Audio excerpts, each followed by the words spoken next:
The President of the United States, Donald J. Trump.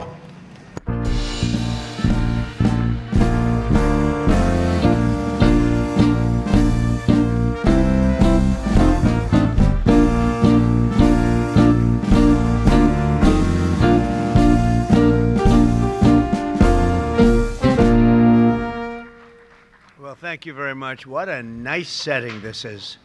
This is something we spent a lot of time and effort bringing the White House back to a level that it should be at. For essentially 200 years, no work was done on it. It lived on its own merit, but we thought it was proper. If you look at the exterior, you'll see it's all been redone and in perfect shape. It's good for another 200 years, okay? That's the way I look at it.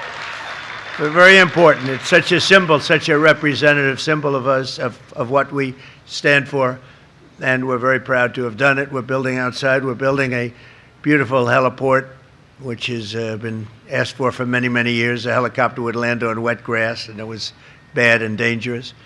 And as you know, over there, we're building a military complex and a ballroom that will be second to none anywhere in the world. We have President Xi coming in 2 weeks, and I was over in China 2 months ago, and we saw the Great Hall of China. Well, now we're going to have a Great Hall, too, in the United States, so it's very important, very, very important. And I want to thank you all and welcome you to the White House as we celebrate back-to-school season in America. It's a big deal.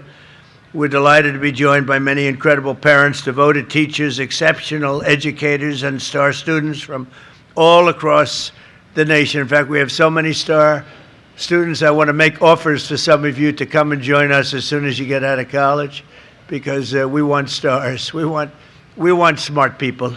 We like smart people. Some people say, oh, that's not nice to say. No, we want smart people. I want to thank our great Secretary of Education, a fantastic woman, by the way, my friend and all of that, but she's a fantastic woman. Nobody like her. Linda McMahon, Nebraska Governor Jim Pillen. Jim, thank you very much. Thank you. Look good. Arkansas Governor Sarah Huckabee Sanders. Thank you. Thank you, Sarah. Chairman of the House Education Committee, Tim Walberg. Thank you very much, Tim. Good job. And our press secretary, a mother of two. And well, she decided she loved her children more than she loved Donald Trump. I'm very upset about this. She has to go home and spend time with her children. That does happen on occasion with some people when they love their children, and she does. And Caroline, congratulations on your newborn, your perfect newborn. And she's done a fantastic job. She's been a great, great press secretary. Now, if I say you're the best of all time, I have Sarah sitting here, so I'll have, but let's put it this way, they were both great. Okay, is that all right? But from the very beginning of our country, Americans have understood that there's no job more important than teaching our children to become happy, healthy, proud, productive, and flourishing citizens. And unfortunately, in the 4 years I took office, and since I took office, our educational system itself was really, it was incredibly, before I got here, it was weaponized like everything else in our government. Everything was weaponized against the goals that we all stand for. And under the last administration, extreme ideologies such as critical race theory and transgender insanity were forced upon our children as young as 4 and 5 years old. Transgender didn't work. Students were taught that our heroes are villains. The FBI was used to target patriotic parents at school board meetings.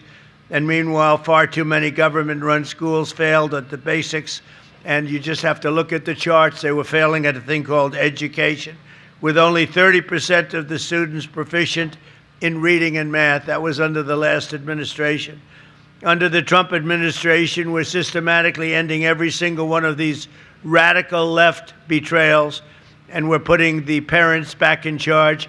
They're the ones that love our children. They're the ones that should be in charge. So immediately upon taking office, I signed an executive order to ban critical race theory and to ban transgender ideology from public schools. That was a big deal. We banned men from playing in women's sports. That was so easy to do. I don't get it. They're still arguing. They're still fighting. I saw a Democrat congressman the other day fighting an anchor that was, I would say, somewhere in the middle, but fighting an anchor on men playing in women's sports. And I said, I hope they keep doing that, because it's got to be impossible to win a race politically. Just crazy. I've never seen anything like it. But it continues out there, although we've had big court victories, as you know, and we've largely stopped it. Every public school in America is now on notice that if they tell a child that they're trapped in the wrong body, they are committing child abuse. And as we remove the far-left extremism from the classroom, we're taking historic action to ensure that every child in America has access to a first-class education. The United States spends more money on education than any other country in the world by double, and our results should be better than they are. I would look at lists where we're rated out of the 40 top nations, we're rated number 38, 39, and number 40 with all the money we spent. But Linda has changed that so rapidly and so drastically, and frankly, it's shocking how fast it's gone under her leadership. 1 year ago, as part of the Great Big Beautiful Bill, we passed the Education Freedom Tax Credit, the largest ever expansion of school choice, and we want, thank you, and we want every parent to have the power to send their child to a high-quality school that shares their values. It's so important. With us today are Caleb and Jocelyn Griffith and their beautiful family from Statesville, North Carolina, great place. They've 3 biological sons and 2 foster children.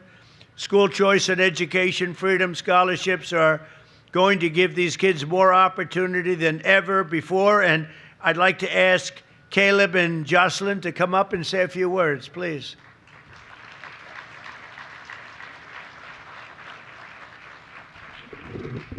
How are you? Nice to see you. Thank you very much. This is my lovely family. Mr. President, thank you for the honor of speaking today. I'm Pastor Caleb Griffith, and I'm joined by my 5 beautiful children. As President Trump said, 2 of them came to us through foster care, which is wonderful. But my children, 1 of them has autism, and 1 has developmental delays. And although they qualify for an IEP, because of the situation, they were unable to get them. So we've been unable to access the support and help they need to be successful. And we're blessed to be from a state that offers school choice, and it has helped part of our children's educational needs. I personally have seen the benefit of the Opportunity Scholarship for my family and the school my children attend, Cornerstone Christian Academy, who is up for running for the Yaz Prize. But it's thanks to great organizations like Parents for Educational Freedom, who have helped 105,000 families just like mine access the Opportunity Scholarship. And now, because of you, Mr. President, and because of you, Secretary McMahon, the Educational Freedom Tax Credits will give my children the access to the services they need to be successful in the most formational years of their lives. I want to tell you, we only get 1 chance to educate our children, and our children are the future of America. The Bible says to train up a child in the way that they should go, and that's to parents, and this allows parents to do that. So on behalf of my family and every family in America that will access this, thank you, President Trump, and God bless America. If you like this video, then like, share and subscribe to Mirror Now.